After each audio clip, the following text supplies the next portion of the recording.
সবাইকে। আজকে একটা নিউ রেসিপি। এখানে ক্র্যাব রয়েছে, অর্থাৎ ক্যাঁকড়া, ছোটো ক্যাঁকড়া, যেগুলো পুকুরের ক্যাঁকড়া হয়। অনেকদিন পরে পেয়েছি, তো ক্যাঁকড়া খাওয়ার খুব শখ হচ্ছিল, সেই কারণে আজকে ফাইনালি ক্যাঁকড়া যেহেতু পেয়েছি, তখন রান্না হবে। দেখো, এটাকে ভালো করে পরিষ্কার করে নিয়ে নুন হলুদ দিয়ে মাখিয়ে রেখেছি। নেক্সট প্রসেস দেখাচ্ছি। ক্যাঁকড়া এবার তেলের মধ্যে চলে যাবে, তেলটা গরম হয়ে গেছে। ক্যাঁকড়া ভাজা খেতে কিন্তু দারুণ লাগে, ফ্রাইগুলো খেতে ভীষণ ভালো লাগে। তো দেখো, কাঁকড়াটা এখন ভাজা করে নেবো ভালো করে।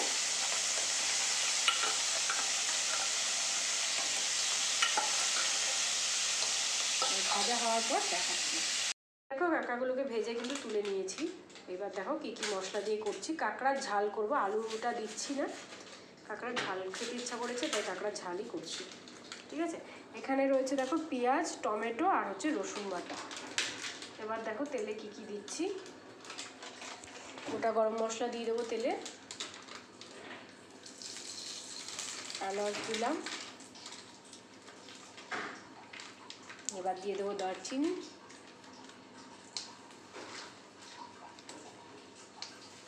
আর দিচ্ছি তেজপাতা।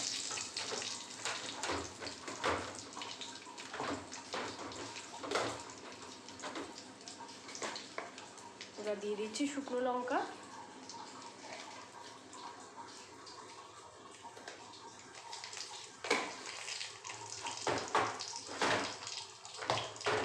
এবার দেখো মশলাগুলো এরপরে দেবো, এটা একটু ভাজা ভাজা হোক। পেস্টটা দিয়ে দিচ্ছি। দেখো,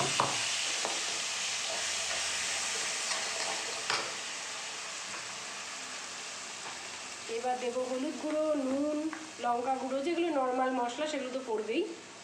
হলুদ গুঁড়ো দিয়ে দিলাম। দিয়ে দিচ্ছি পরিমাণ মতো লবণ, করে নিচ্ছি। তারপর একটু কষিয়ে নিয়েছি মশলাটাকে। আর এবারে দেবো আদা রসুন পেস্ট দিচ্ছি।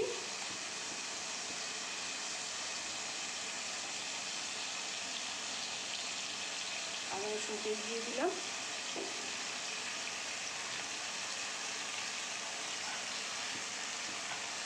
কাশ্মীরি মির্চ দিয়ে দিচ্ছি। আর দেবো জিরে গুঁড়ো। জিরে গুঁড়ো অ্যাড করে দিচ্ছি। এবার এই মশলাটাকে ভালো করে কিন্তু কষিয়ে নেব। লাল লঙ্কা গুঁড়ো দিয়ে দিচ্ছি সামান্য একটু ঝাল হওয়ার জন্য। এবার এটাকে ভালো করে কষিয়ে নিচ্ছি, সামান্য একটু জল দিয়ে ভালো করে কষিয়ে নিচ্ছি। এটা কষতে থাকুক, আবার কষার পর তোমাদেরকে দেখাচ্ছি। মশলাটা কিন্তু ভালোভাবে কষে গেছে, দেখতে পাচ্ছ খুব সুন্দর একটা কালার এসছে, আর গন্ধটাও খুব সুন্দর বেরোচ্ছে। এবার ভাজা কাঁকড়াগুলোকে ছেড়ে দিচ্ছি। সামান্য একটু জল অ্যাড করে দিচ্ছি।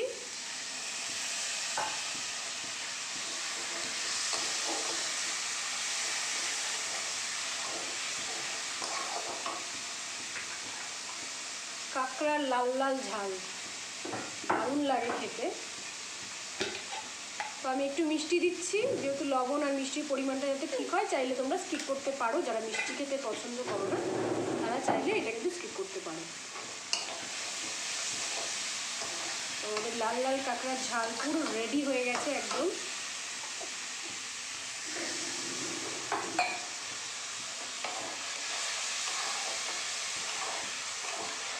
আজকের রেসিপিটা কিন্তু একদম অন্যরকম একটা রেসিপি শেয়ার করলাম। তোমরা অবশ্যই ট্রাই করো, আর অবশ্যই আমাকে জানাতে কিন্তু ভুলো না কেমন লাগলো তোমাদের এটা খেয়ে। তো আজকের মতো এখানেই শেষ করছি, টাটা।